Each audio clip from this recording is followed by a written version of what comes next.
Write in the comments where you are watching from and at what time, so I can get to know you better. To support the channel for free, don't forget to subscribe and like. There are truths sealed in manila folders that were never meant for public eyes. Tonight, we unseal one such document. Case File 731, the official record of an autopsy that, according to every government agency, was never performed. Write in the comments where you are watching from and at what time, so I can get to know you better. To support the channel for free, don't forget to subscribe and like. Some doors are locked for a reason. What's terrifying is finding the key. Welcome back to the Obsidian Archive. In the world of cold cases and official narratives, the truth is often the first casualty. We are taught to trust the record, the signed paper, the stamped file. But what happens when the most crucial record of all, the document that speaks for the dead, is deliberately erased from existence? This is a story about that erasure, a story about a conclusion that was written, sealed, and then buried so deep it was never meant to see the light of day. This is the story of the autopsy report that was never released. Our journey into this abyss begins not with a bang, but with a whisper, a single digital ghost in the machine. In October of 2022, an encrypted email landed in the inbox of a small, independent investigative journalism collective, known for tackling stories that mainstream outlets deemed too controversial or too dangerous. The sender was anonymous, using a string of random characters for a name and routed through a dozen proxy servers. The message itself was brief, almost poetic in its simplicity. It read, "They lied about Havenwood. The cause of death was a fabrication. Find file 731. Find what Dr. Thorne wrote. They can't bury the truth if someone else is digging." Attached was a single, heavily corrupted image file. When cleaned up, it revealed a corner of a manila folder with a stamped label. Most of it was unreadable, but two things were clear: the number, 731, and the faint, partially obscured signature of a man named Elias Thorne. For the journalists, Havenwood was a dead-end story from 5 years prior. The official report on the death of a young astrophysicist named Elias Vance was conclusive. A tragic, solitary car accident on a remote mountain pass during a severe thunderstorm. The police report cited excessive speed and hazardous weather conditions. The case was closed within 48 hours. It was a local tragedy, but nothing more. Yet this email suggested a darker, more complex reality. It hinted at a deliberate cover-up orchestrated by they, an unnamed, unseen authority. The core of this conspiracy wasn't just a lie, it was a missing document, a scientific conclusion that had been forcibly suppressed. The idea that a second, true autopsy report existed was tantalizing. An autopsy is a methodical, scientific process. It is meant to provide definitive answers, to replace speculation with fact. For someone to go to the trouble of hiding one, the facts it contained must have been world-altering, or at the very least, career-ending for someone powerful. The anonymous tip was a key, but the lock was a 5-year-old cold case protected by official denial and the passage of time. The journalists had to start from scratch, treating the official story not as fact, but as the first layer of a sophisticated deception. Armed with the cryptic email, the investigators began their descent into the bureaucratic labyrinth that protects official secrets. Their first target was the source of the official narrative, the Havenwood County Sheriff's Department, and the state's medical examiner's office. The goal was simple: find any reference to File 731 or a secondary examination of Elias Vance. The first wall they hit was one of polite professional dismissal. Freedom of Information Act requests were filed. They asked for all documentation related to the Vance case: preliminary reports, officer notes, crime scene photographs, and, most importantly, the full, unredacted coroner's report. The response they received weeks later was a masterclass in institutional stonewalling. The package contained a thin stack of papers. The official accident report was there, matching the public record. A few grainy, low-resolution photos of the crash site were included, showing Vance's car wrapped around a tree.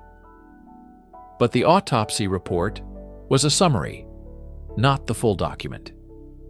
It was a single page, signed by a junior coroner, listing the cause of death as blunt force trauma, consistent with a high-speed motor vehicle collision. There was no mention of Dr. Elias Vance, the man from the anonymous tip. There was no mention of a File 731. When the journalists pushed back, citing their right to the full case file, they were met with a new roadblock. Citing privacy concerns for the family and the closed nature of the case, their request for the unabridged report was formally denied. This denial was a red flag. It's unusual to withhold the full report in a simple accident case. The investigators then tried a different angle, searching state and federal archives for any cross-reference to File 731. The number was specific, suggesting a formal classification. They searched law enforcement databases, intelligence agency indexes, and even military archives, wondering if the incident had some hidden national security implication. Every search came back empty. File 731 did not officially exist. It was a ghost. The official denial became more forceful. In a recorded phone call, a spokesperson for the state's Department of Justice stated unequivocally, "All documentation related to the unfortunate death of Mr. Vance has been released in accordance with state law.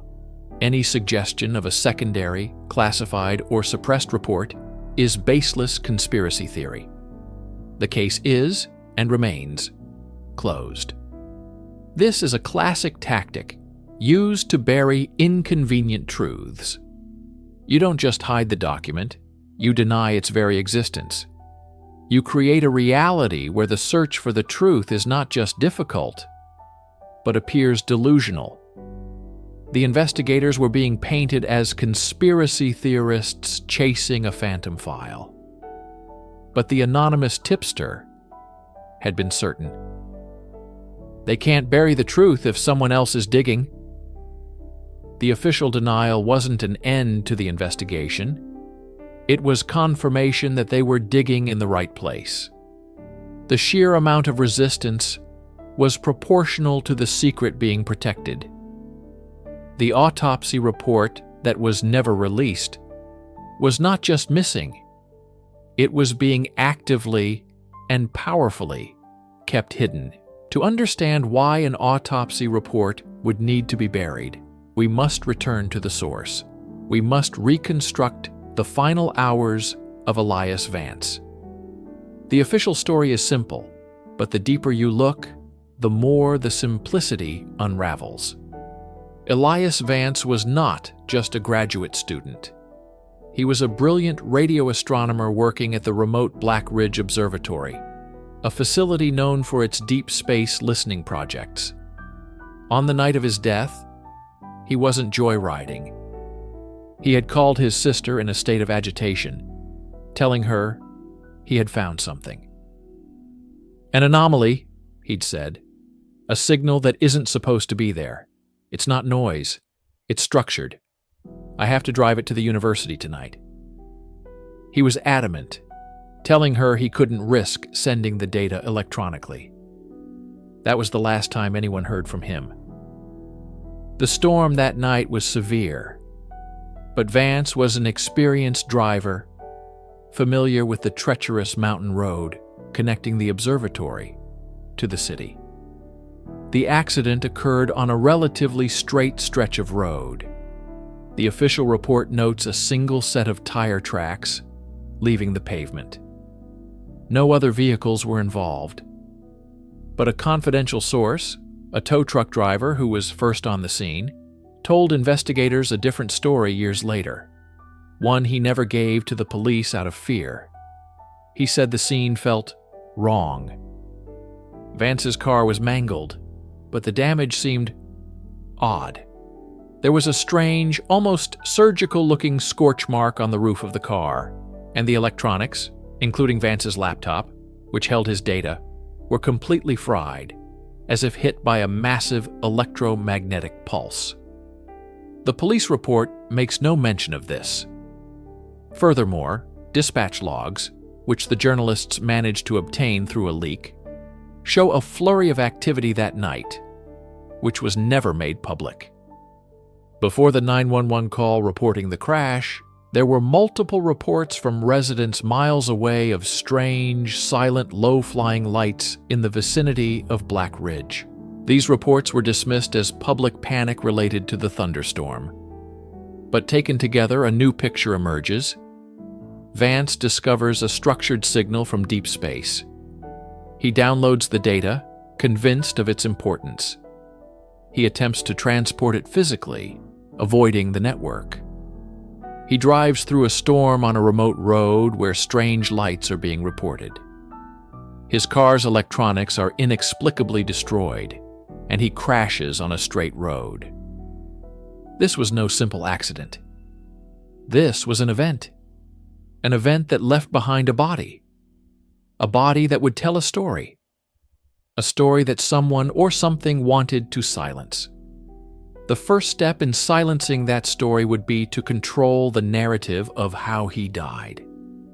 And the ultimate arbiter of that narrative would be the pathologist who performed the autopsy, and the report he would write.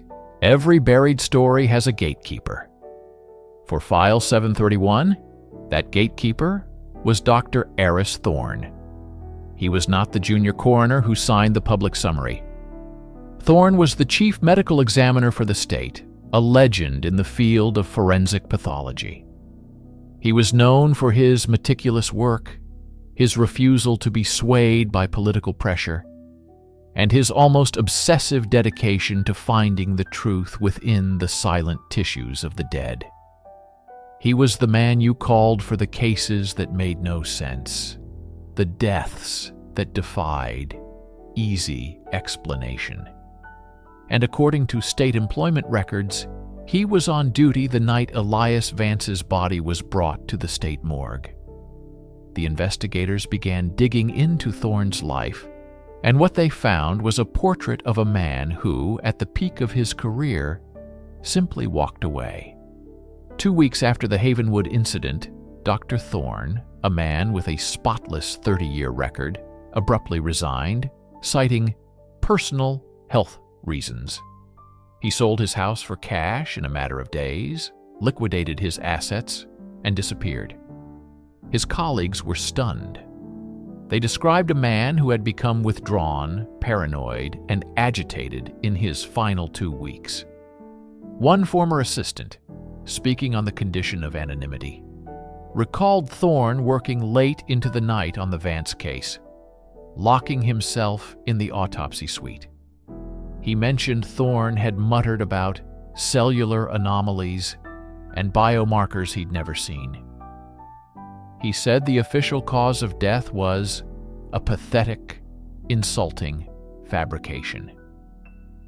When the journalists visited the state's evidence archives, they found the Vance case files. But everything related to the initial pathological examination was missing. The chain of custody logs for the biological samples were gone. It was as if Elias Thorne's entire involvement had been scrubbed from the record. The only thing they found was his empty locker, left just as it was the day he vanished. Inside, tucked into the spine of an old medical textbook, was a single stray note written on a prescription pad. It contained no words, only a complex diagram of a non-terrestrial protein structure, and at the bottom, a hand-drawn symbol, a circle with 3 intersecting lines, an astronomical symbol for an exoplanet. Was this what Thorne found inside the body of Elias Vance? Evidence of something not of this earth? A truth so profound that it couldn't be allowed to exist in any official capacity? Dr. Aris Thorne vanished because he knew a truth he couldn't share and couldn't live with. He performed an autopsy and discovered something that rewrote the rules of science and our place in the universe. He wrote it all down in his report, File 731, and then a powerful, unseen hand reached out and erased not just the report, but the man who wrote it. The search for the missing report had become a search for its missing author, a ghost haunting the edges of a terrifying secret.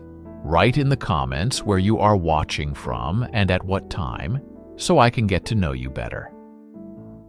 To support the channel for free, don't forget to subscribe and like. Some documents are not meant to be read, they're meant to be buried. In the labyrinth of any official cover-up, the first line of defense is not a wall of silence, but a carefully constructed piece of paper. It's a document designed to look like an answer, but function as a lock. In the case of the John Doe found on the sun-bleached flats of the Nevada desert, this lock was Form 7B, the preliminary coroner's report. It was the only official document ever released to the public regarding the case. A single page that was supposed to provide closure, but instead opened a chasm of doubt. On its surface, it was unremarkable. The text, produced by a clattering typewriter, was cold and bureaucratic. Name, John Doe. Age, approximately 30 to 35. Identifying marks? None. Cause of death? Asphyxiation due to drowning? Drowning. In the middle of a desert where it hadn't rained for 200 days. This wasn't just an inconsistency, it was a flagrant, almost mocking contradiction. It was a statement so absurd, it dared you to question it. The report was a paradox, a contradiction in terms. Forensic experts we consulted, who wished to remain anonymous, called it paper-thin, plausible deniability. One former state medical examiner told us, "You see this kind of report when the person writing it has been given the conclusion before they've even seen the body. The narrative is already set. Their job is just to fill in the blanks, no matter how nonsensically." The document noted trace amounts of diatoms, a type of algae typically found in water, in the subject's lungs, the classic sign of drowning. But the specific species of diatom listed is found only in brackish, coastal waters, over 500 miles from where the body was discovered. How does a man drown in the Pacific Ocean and end up perfectly preserved without a single sign of scavenging or exposure in the heart of the Nevada desert? The report offered no explanation. It simply stated the facts as it saw them. It was a closed loop of logic, hermetically sealed against inquiry. There were other oddities, too. The report listed the subject's blood type as O negative, the universal donor, but a small, almost unnoticeable annotation in the margin, written in a different pen, read, "Cross reactivity inconclusive, sample degraded." Why would the sample be degraded if the body was, as the report claimed, discovered within hours of death? Why the need for the handwritten note at all? It feels like a whisper of the truth, a small act of rebellion from someone in the lab who couldn't stomach the official lie. This preliminary report was not an explanation. It was an inoculation, an attempt to introduce a weak, illogical story into the public consciousness, to build an immunity against the far more virulent truth that would be revealed by the full and final autopsy report. The report that was never released. Official documents can lie, but walls can talk. After the absurdity of the preliminary report, the trail went cold. The paper trail, that is. But another trail was just beginning, a trail of whispers, of hushed conversations in late-night diners, of anonymous calls from block numbers. These whispers all emanated from one place, the Clark County morgue, the sterile, windowless building where John Doe's body was held for 72 agonizing hours before it vanished. We spoke with a source, a former orderly we'll call Daniel, who worked the night shift that fateful week. His voice, even years later, trembled with a mixture of fear and conviction. It wasn't normal, he told us. We handle John Doe's all the time. This was different. From the moment he came in, there was a presence. Not a ghost, nothing like that. It was an official presence. Men in dark suits who weren't cops, who never showed a badge, but had an authority that no one dared question. Daniel described how the body was not placed in the main refrigerated storage unit. Instead, it was sequestered in a high-security biohazard containment room, a chamber typically reserved for victims of potent chemical spills or infectious diseases. The coroner, Dr. Albright, a man who had seen everything, was visibly shaken. He was told not to begin the autopsy, just to wait. The whispers intensified. Another source, a clerical worker, recounted intercepting fragmented telex messages. They weren't addressed to the coroner's office, but seemed to be routed through their system by mistake. The messages were coded, but a few words stood out. Specimen, containment failure, and asset recovery. These weren't the words used to describe a human being. They were the words used to describe a piece of property, a failed experiment. The most chilling account came on the third night. According to Daniel, around 3 a.m., 2 unmarked black vans, heavy-duty and windowless, pulled into the morgue's secure loading bay. The men in suits returned, this time with a large, metallic, hermetically sealed container. Dr. Albright was dismissed, sent home under what was described as an indefinite medical leave. He was never seen at the county morgue again. The men, using their own equipment, transferred the body of John Doe into the container. They moved with a kind of terrifying efficiency, Daniel recalled. No wasted motion. They weren't coroners or feds.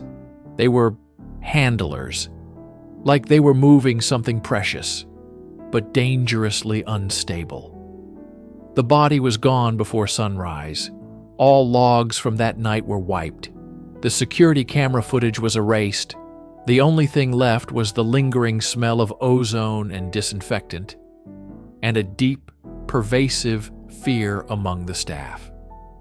The official story was that the body had been transferred to a federal facility for further analysis. But the whispers told a different tale. They said the autopsy was never performed because it couldn't be. To cut open that body would be to reveal a truth so profound and so terrifying that the sterile walls of the county morgue, and perhaps the very foundations of our understanding, would have crumbled. The full autopsy report was never released because it was never written. The evidence was confiscated before it could ever be created. When the official narrative is a lie and the whispers from the morgue fade into fear, the last resort for any investigator is the law. Specifically, the Freedom of Information Act, the citizen's key to the government's locked filing cabinets. Over the years, dozens of FOIA requests were filed by journalists, researchers, and conspiracy analysts, all seeking the same holy grail, the final autopsy report of the Nevada desert John Doe. The government's response was always the same. A thick manila envelope would arrive, containing a stack of documents. But these weren't answers. They were monuments to secrecy. Page after page was covered in thick, black bars of redaction. Entire paragraphs, pages, and sometimes entire sections were obscured, leaving behind a skeleton of prepositions and conjunctions. At first glance, it's a dead end. A confirmation that a secret exists, but a denial of its contents. However, one researcher, a data analyst named Dr. Elias Vance, who specialized in de-anonymizing data sets for intelligence agencies, saw something else. He wasn't interested in the words that were missing. He was interested in the shape of the silence. Dr. Thorne collected every redacted document related to the case he could find. He scanned them, layered them, and ran them through pattern recognition software of his own design. What he discovered was chilling. The redactions were not random. They were not simply blacking out names, dates, or methods. There was a pattern. On certain pages, the redactions formed distinct geometric shapes. On others, the length and placement of the black bars corresponded to a complex form of binary code. It was a message hidden in plain sight, a secret language written in censorship. Standard redaction is about hiding information, Dr. Thorne explained to us via an encrypted call. This was different. This was about structuring the hidden information. Think of it less as a black marker and more as a specific type of keyhole. The shape of the redaction tells you something about the classification and the department that ordered it. He found that redactions using a specific glossy ink and a precise 72-point font height were consistently linked to documents originating from the Department of Energy's black budget projects. Another pattern, a staggered block formation, was a signature of a defunct DARPA subcommittee. He was mapping the conspiracy by its shadows. The most disturbing discovery was what he called the vitals cascade. In the section of the report that should have contained the subject's vital statistics, height, weight, body temperature at time of discovery, the redaction was almost total. But when Dr. Thorne overlaid a dozen different versions of the released documents, he saw that tiny, pixel-sized slivers of text were visible in different places on each one. Pieced together, they didn't form words, but numerical sequences and symbols that had no place in a human autopsy. Numbers that were impossibly high or low, notations for non-biological materials, and a recurring symbol that was not part of any known alphabet. The redaction pattern was a warning. It was a silent, screaming admission that whatever was in the full report was so far outside the bounds of conventional science and biology that no existing classification could contain it. The black bars weren't just hiding the truth of the autopsy report that was never released. They were a cage built around it, a contradictory preliminary report, whispers of a body confiscated from a morgue in the dead of night, a deliberate coded pattern of redaction. Each thread, on its own, is an anomaly, a loose end in a forgotten cold case.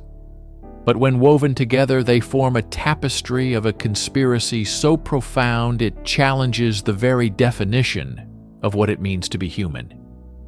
The threads all lead to one name, a name that doesn't officially exist, pieced together from the margins of redacted budgets and declassified interdepartmental memos. Project Chimera. Chimera. In mythology, a creature of disparate parts, a lion, a goat, a serpent, fused into one monstrous whole, It's a name that is almost too perfect, too on the nose. But according to our sources deep within the intelligence community, it was the code name for a highly classified, unsanctioned program that ran from the late 1970s until it was abruptly terminated in the mid-1990s. The objective of Project Chimera was not to build a better soldier, but to build a different one. It was a clandestine exploration into the synthesis of man and machine, and even more terrifyingly, man and something else entirely. The program allegedly operated out of a deep underground facility, codenamed the Nursery, located somewhere beneath the restricted airspace of the Nevada Test and Training Range. It was here that scientists, unbound by ethics or oversight, experimented with genetic manipulation, cybernetic augmentation, and exotic biological materials recovered from elsewhere. The John Doe from the desert, we believe, was not a victim of a simple drowning. He was a product of Chimera. He was an asset that had escaped. This theory accounts for everything. The impossible cause of death in the preliminary report was a desperate, clumsy attempt to explain biological anomalies that defied normal forensics. The diatoms found in his lungs? Perhaps they were grown in a lab, a synthetic medium used in the stasis fluid of his development pod. The strange events at the morgue were not a cover-up of a murder, but an asset recovery operation. The men in suits weren't there to hide a crime. They were there to retrieve their property before its impossible biology could be studied. The complex redaction patterns were necessary because the contents of the real autopsy would have revealed technologies and biological data decades ahead of our time. It would have shown non-human DNA sequences woven into the subject's genome, microcircuitry fused directly to his nervous system, and perhaps bone structures made of metallic alloys not yet discovered in the public sphere. The autopsy report was never released because it was more than a medical document. It was a blueprint for a secret creation and a testament to a program the world was never meant to know existed. The final, chilling question is not what happened to this John Doe, but whether he was the only one. How many other chimeras were created? How many failed? And most importantly, how many succeeded? Write in the comments where you are watching from and at what time, so I can get to know you better. To support the channel for free, don't forget to subscribe and like. Some doors, once opened, can never be closed again. Welcome back to the Obsidian Archive. In our last chapter, we examined the scant public records surrounding the 1963 death of Dr. Alistair Finch at the Blackwood Mountain Research Facility. Officially, a tragic accident, a fall from a radio tower. Unofficially, a case file sealed under national security protocols, with one key piece of evidence locked away forever: his autopsy report. For 60 years, that report has been a ghost. A rumor whispered among cold case enthusiasts and conspiracy analysts. The reason for its classification remains one of the darkest holes in government transparency. We were told the story ended there. We were wrong. In 2003, 30 miles from the now decommissioned Blackwood facility, a survey team was mapping subterranean cave systems for a proposed geological survey. What they found was not on any map. Deep within a limestone cavern, accessible only through a narrow fissure, lay a skeleton. It was clad in the tattered remains of a 1960s-era lab coat, almost identical to the one Dr. Finch was wearing. But this wasn't Dr. Finch. Dental records, painstakingly matched against a national database, identified the remains as Dr. Eva Rostova, a Soviet biochemist who had reportedly defected a year before Finch's death and then vanished from all Western records. The official story was that she had been repatriated in a quiet spy exchange. The skeleton in the cave told a different story.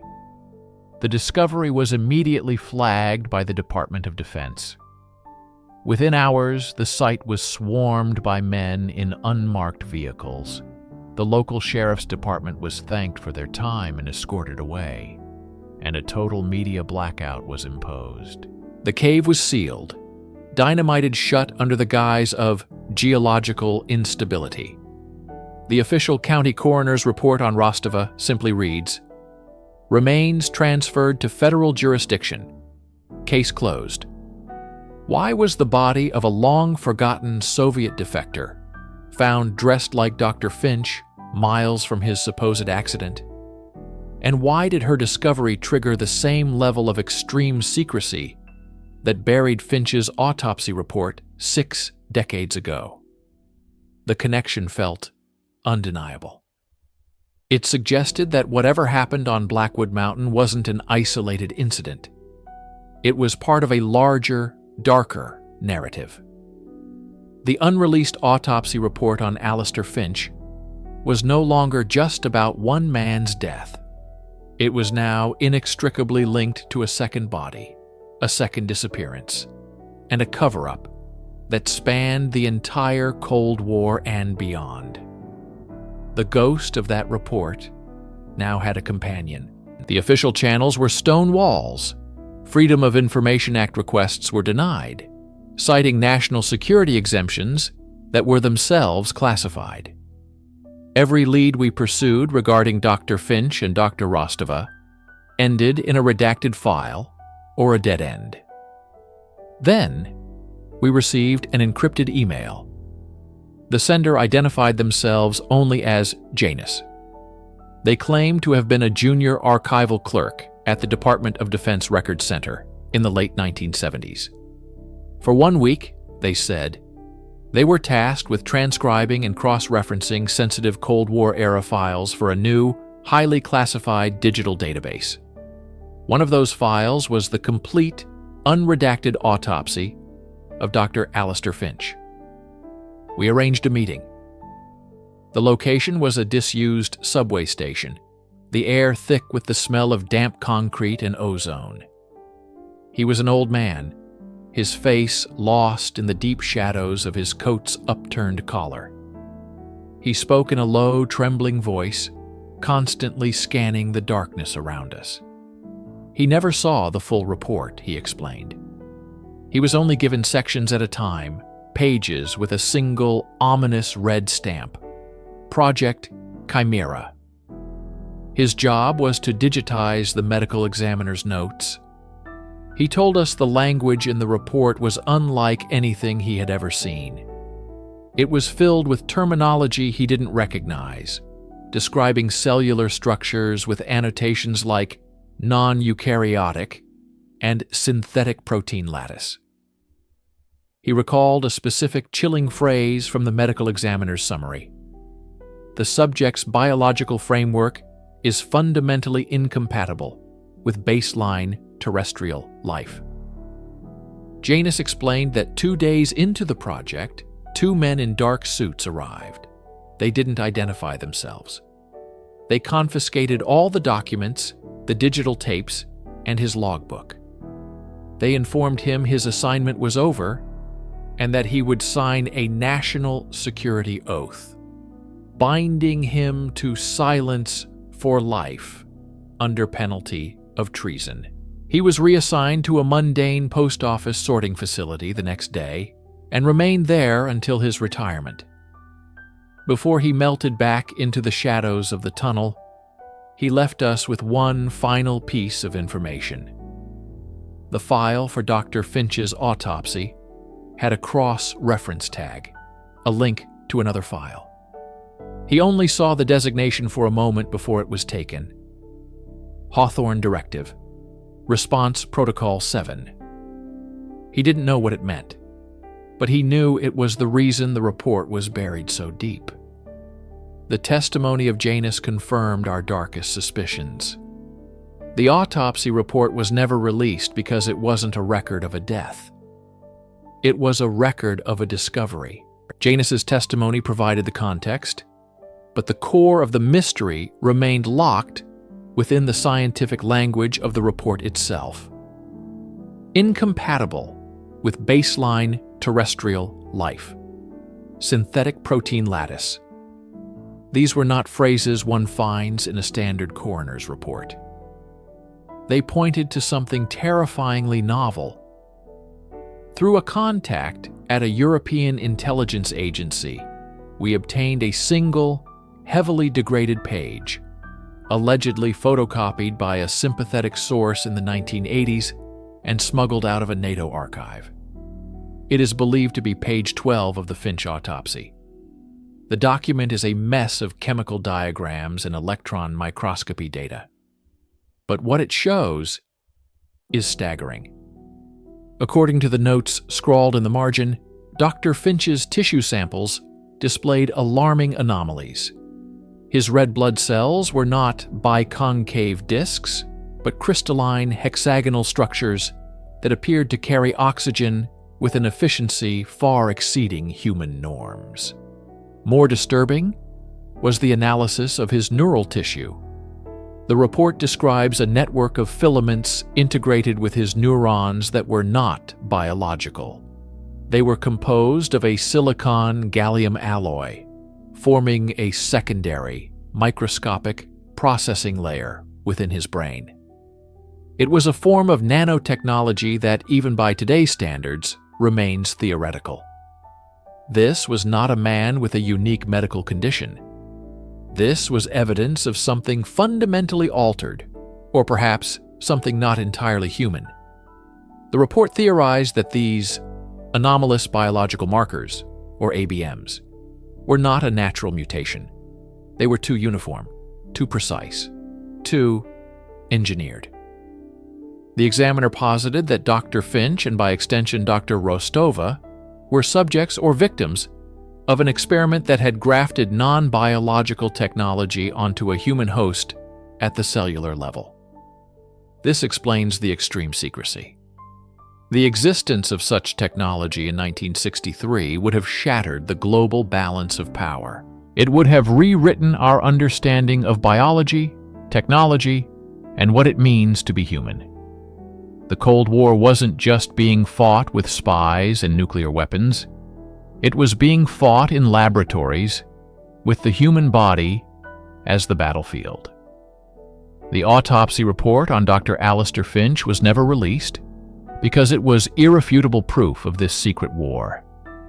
It detailed a human being who had been technologically augmented in a way that defied the known laws of science. His death wasn't an accident. It was likely the result of a catastrophic systems failure. He didn't just fall. Something inside him broke. Project Chimera.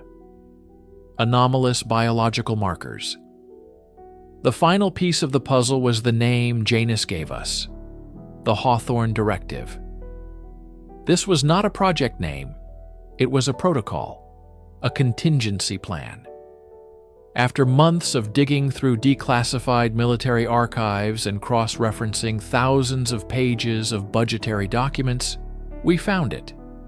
Not the directive itself, but references to it, buried deep in the footnotes of unrelated Cold War defense spending reports. The Hawthorne Directive, established in 1958 by a secret joint committee of NATO intelligence agencies, was an information containment protocol of the highest order. Its sole purpose was to manage any discovery related to non-conventional biological or technological threats.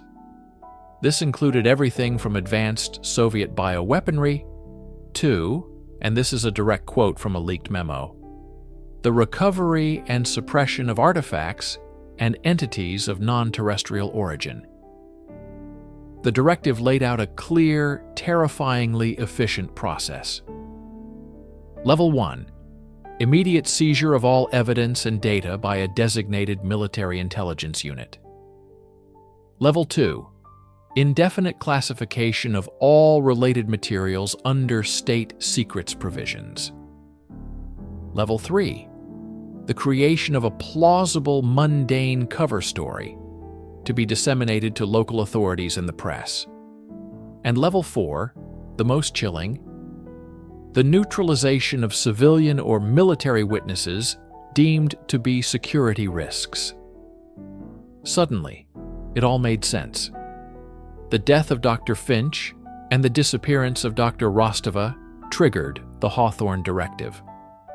Their bodies, containing the anomalous markers from Project Chimera, were the non-conventional biological threat. The autopsy report became the evidence to be seized and classified.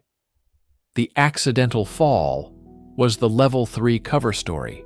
And what of Level 4? How many researchers, technicians, or military police officers from the Blackwood facility simply vanished in the years that followed?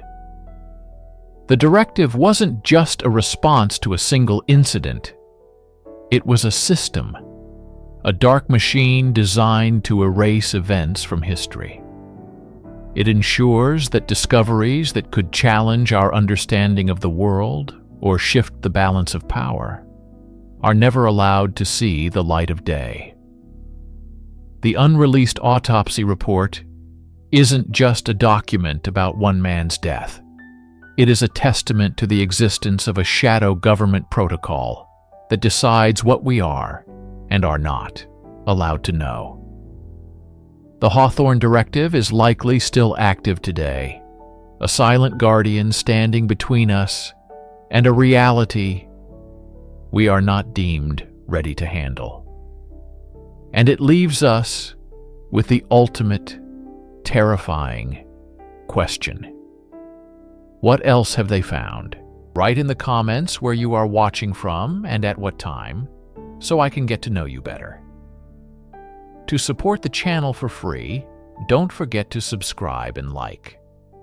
Some truths are not buried with the dead. They are buried with the living. Narrator. In the shadow of every great conspiracy, you will find the ghosts of ruined lives.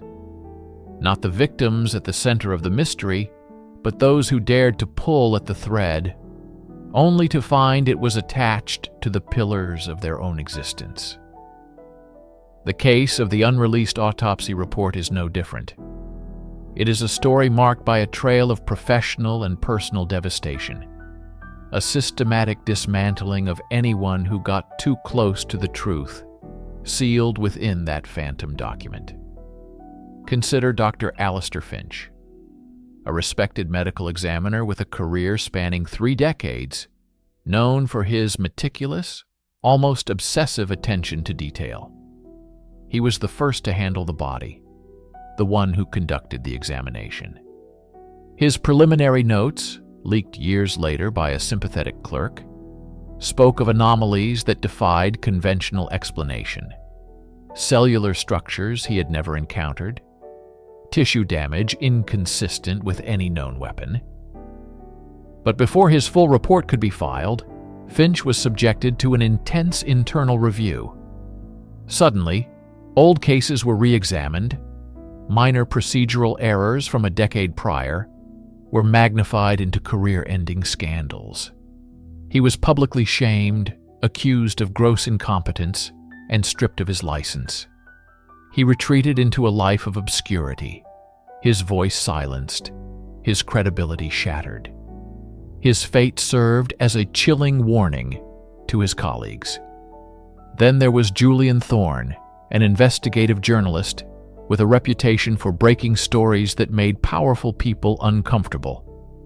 He received an anonymous tip, a single, partially redacted page, allegedly from Finch's report. He dedicated months to verifying its authenticity, cultivating sources within the federal government. He was on the verge of publishing a story that would have blown the case wide open. But 1 week before his exposé was set to run, his publication was hit with a series of debilitating lawsuits on unrelated matters.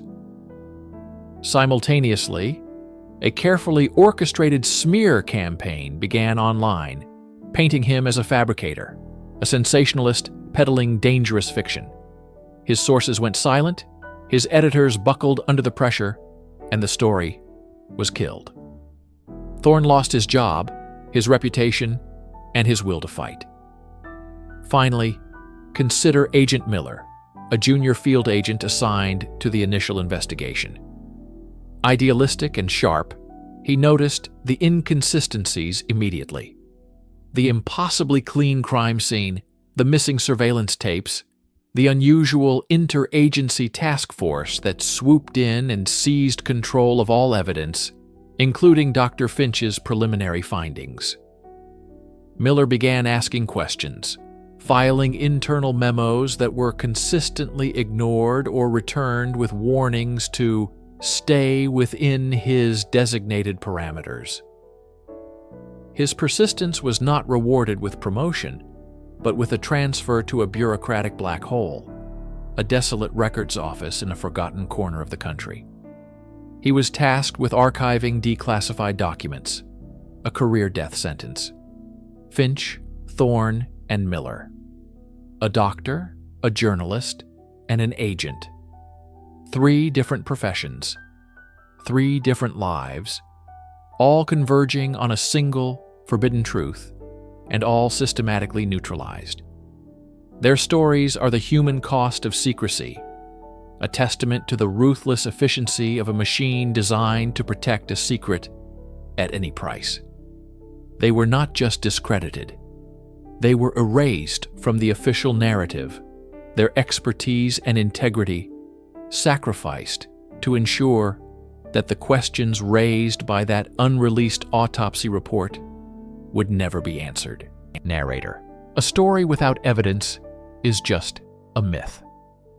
But what happens when the evidence is not just missing, but seems to have been surgically excised from reality? The unreleased autopsy report is the ghost at the heart of this mystery. But it was once tied to a body of physical proof, a collection of tangible items that could have corroborated its alleged findings.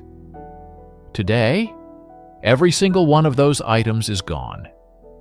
Officially, they never existed, were misplaced through clerical error, or were destroyed in a series of improbable accidents. Let's start with the biological samples. Standard procedure in any autopsy, especially one involving anomalous findings, is the preservation of tissue, blood, and fluid samples. Dr. Finch's leaked notes explicitly mention the collection of over 24 unique specimens for further histopathological and toxicological analysis.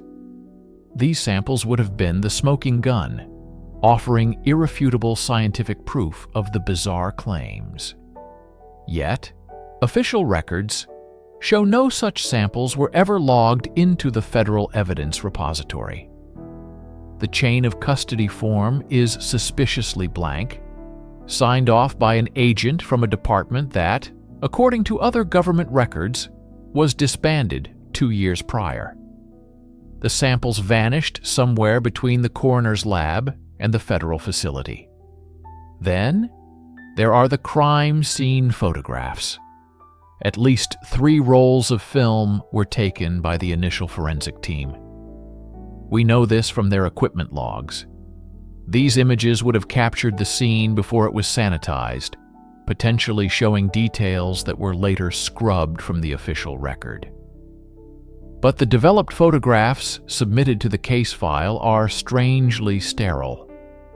They show the location, but they are all wide shots, lacking any of the crucial close-ups that are standard practice. The original negatives? They were reportedly destroyed in a small, localized fire in the evidence vault, a fire that, miraculously, damaged nothing else except the contents of that one specific storage box. The official report cited faulty wiring, case closed. Perhaps most disturbing is the matter of the victim's personal effects. Clothing, a wallet, a set of keys. items that could help build a picture of the person, their life, their final moments.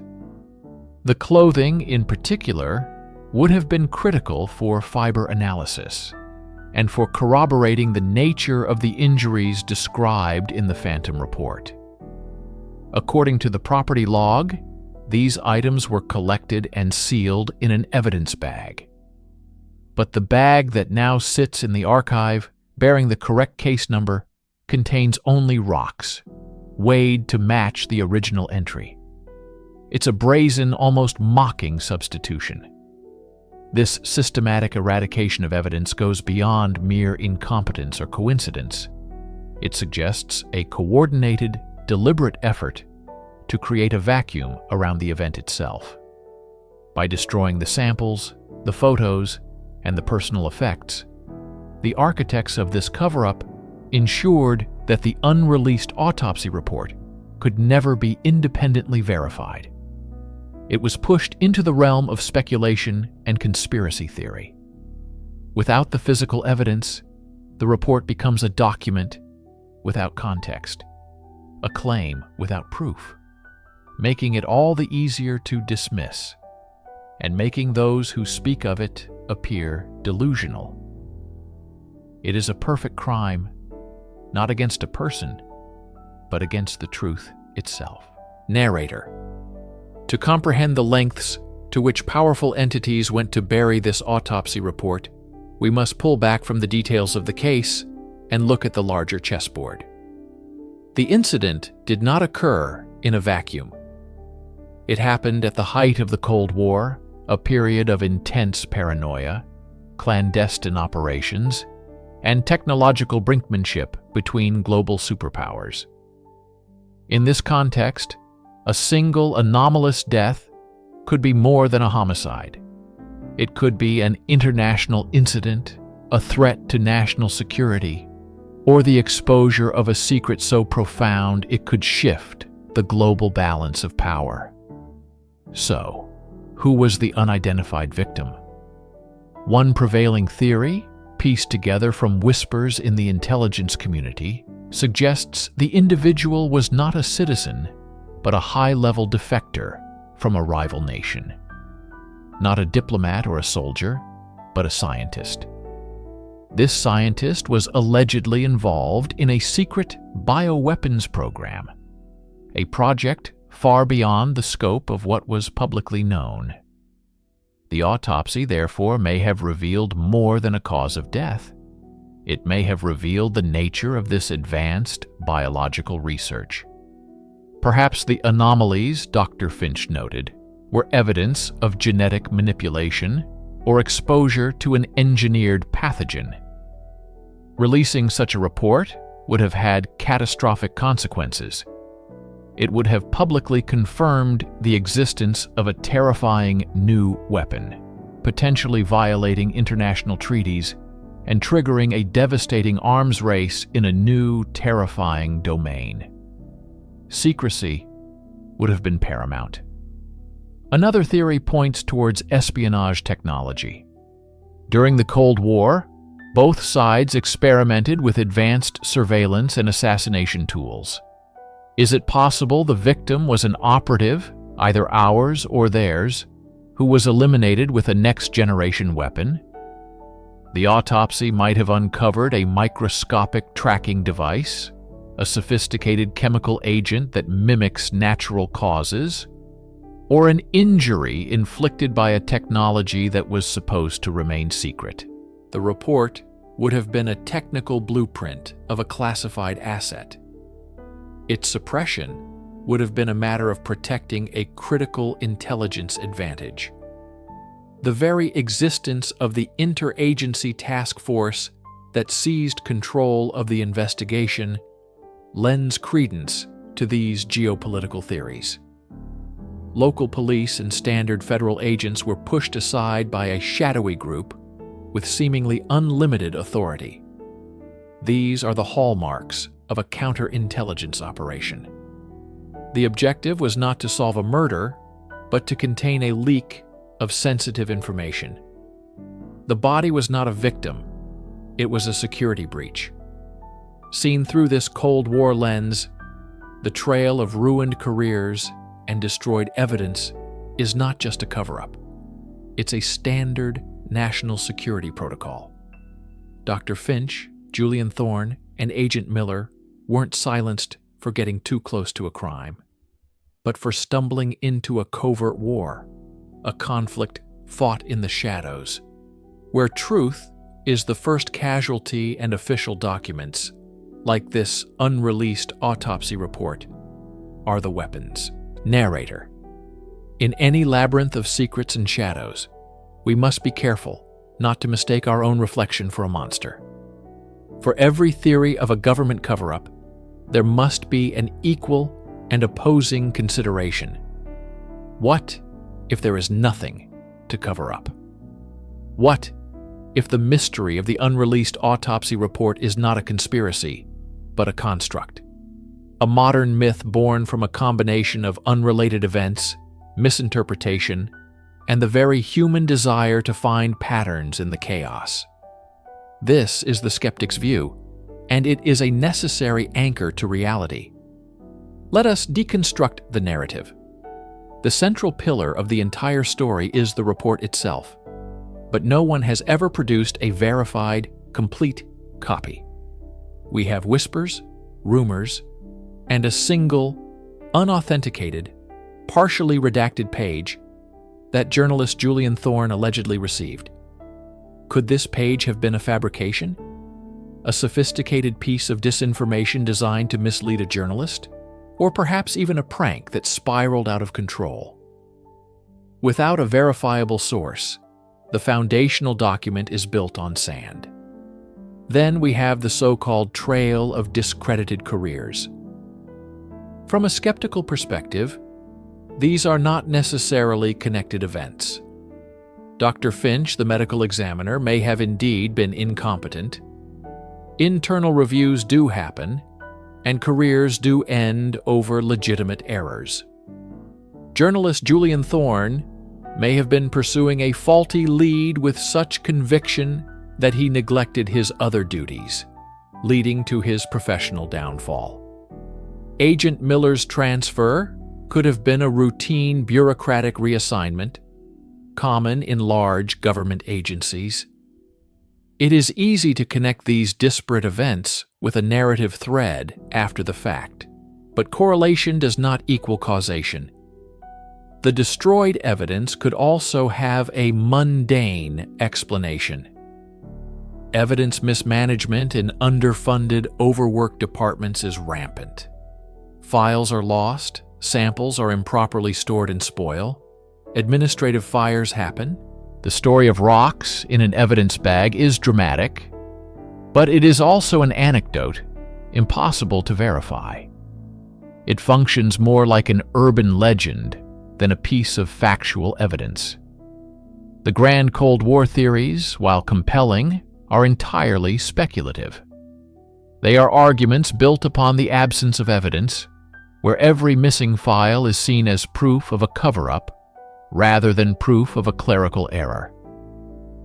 This is a hallmark of conspiratorial thinking.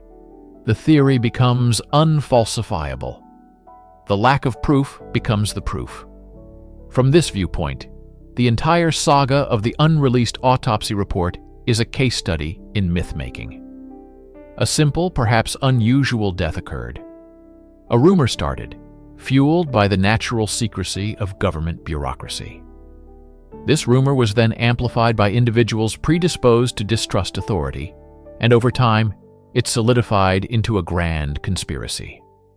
There is no secret cabal, no phantom report. There is only a story, a compelling, dark, and intricate story that we perhaps want to believe is true. Write in the comments where you are watching from and at what time, so I can get to know you better. To support the channel for free, don't forget to subscribe and like. Some doors, once opened, can never be closed again. Welcome back to the Obsidian Archive. Before investigative journalist Alistair Thorne became a statistic, another name on a long list of professionals who got too close to the fire, He was a bloodhound. He chased stories others were too afraid to touch. His final investigation, the one that led to his officially ruled accidental death, centered on a single, unobtainable document, an autopsy report. Not just any report, but one that, according to Thorne's sources, held a truth so disruptive it had been buried under the full weight of the state security apparatus. The last time anyone heard from him was a garbled message left on his editor's answering machine at 3:33 a.m. For years, it was considered the incoherent rambling of a man under extreme duress. But it wasn't rambling. It was a map. Voicemail. They see everything. The silent choir sings no more. Check the stacks. 8.3.03. They inverted the shepherd. It's not what they took out. It's what they left inside. The silent choir sings no more. For months, this was seen as a poetic but meaningless phrase. But Thorne was a classicist, a lover of history. The silent choir was an obscure nickname for a group of monks in the 15th century who were all executed for heresy after claiming to have communed with something not of this world. The phrase was a warning. The numbers 813.03 were not random. It's a Dewey Decimal Classification, specifically for American fiction 1900-1945, with a sub-designation for authors with the surname starting with C. Thorne was pointing to a specific book in a specific place, the New York Public Library, a place he often used as a dead drop. The book was a first edition of H.P. Lovecraft's The Shadow over Innsmouth, and the final piece, They Inverted the Shepherd. In biblical lore, the shepherd guides the flock. Inverted, it suggests a misdirection, a lie. We believe Thorne meant the official narrative of his death was a lie, designed to lead everyone astray. But the most chilling part of his message, it's not what they took out, it's what they left inside. This wasn't about a simple murder. This was about the body itself, the very thing the autopsy would have examined. Thorne knew that the report contained evidence of something unnatural, something that defied explanation, and that was the secret being protected. By decoding this message, we weren't just finding clues. We were picking up a trail that had been cold for years, a trail leading directly to the people who made him disappear and who continue to guard the secrets contained within the autopsy report that was never released. Thorne's message wasn't just a key, it was an alarm bell. By starting to decipher his work, we were alerting whatever shadowy force had silenced him. We call them the Watchers. They have no official name, no paper trail, no public face. They are a phantom entity that exists in the margins of redacted government files and in the hushed, paranoid whispers of the intelligence community. Their sole purpose, it seems, is information control. Not just suppressing it, but erasing it from history. And their primary exhibit, their masterpiece of concealment, is Thorne's autopsy report. Evidence of their existence is circumstantial, but terrifyingly consistent. A former colleague of Thorne, a photojournalist we'll call Marcus, agreed to speak with us off the record. Weeks after Thorne's death, Marcus started his own inquiries. He described two men in plain, ill-fitting suits visiting his apartment. They never identified themselves. They didn't threaten him directly. They just talked. They knew his daughter's school schedule, his wife's place of work, the unsecured loan he'd taken out. They advised him that some historical footnotes are best left unwritten. He dropped his investigation the next day. Then there are the digital ghosts. Thorne's entire online presence, his blog, his social media, his cloud storage, was systematically wiped within 48 hours of his death.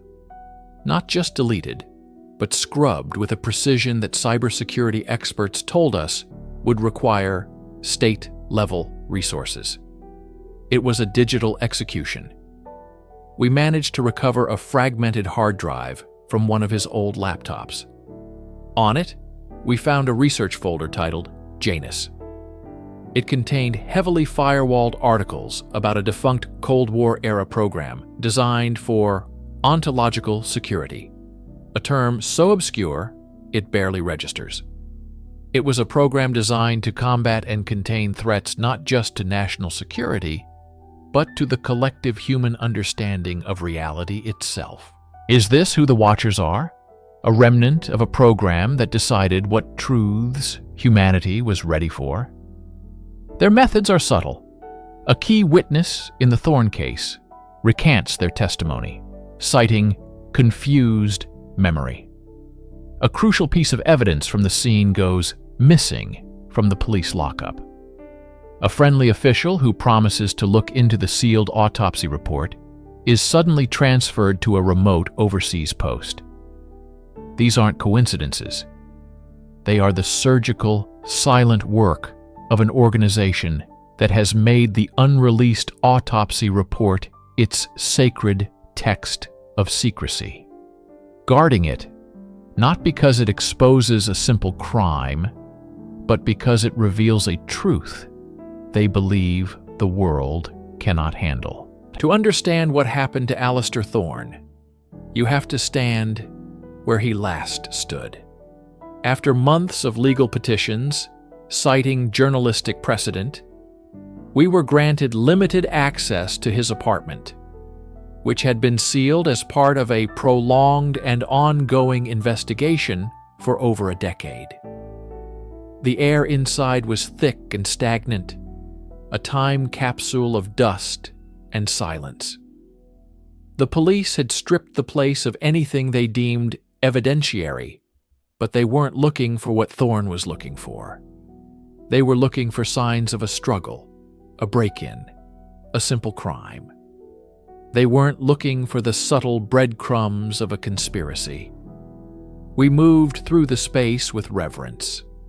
The chalk outline on the floor was long gone, but you could feel the psychic weight of the event in the room. In his study, books on cryptography and forgotten history lined the shelves, a testament to his obsessive mind. It was behind a loose copy of The Histories by Herodotus that we found it.